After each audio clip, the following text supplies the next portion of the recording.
শতরূপে সারদা বই থেকে পাঠ। বিষয় শ্রীমা, দীক্ষিত গৃহী সন্তানদের দৃষ্টিতে। পরবর্তী অংশ।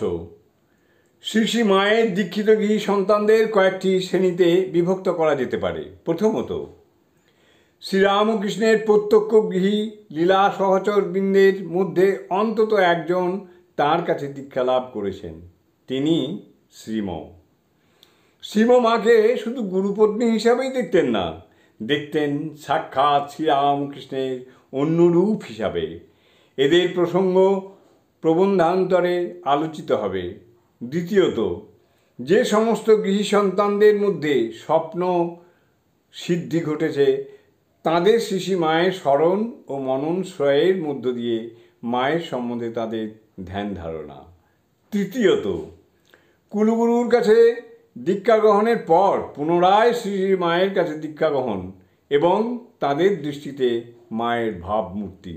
চতুর্থত, ঠাকুরের মহাপ্রয়াণের পর শ্রী শ্রী মায়ের প্রত্যক্ষ দীক্ষা গ্রহণকারী গৃহী সন্তানদের তাঁর সম্বন্ধে ধারণা। জয় মা।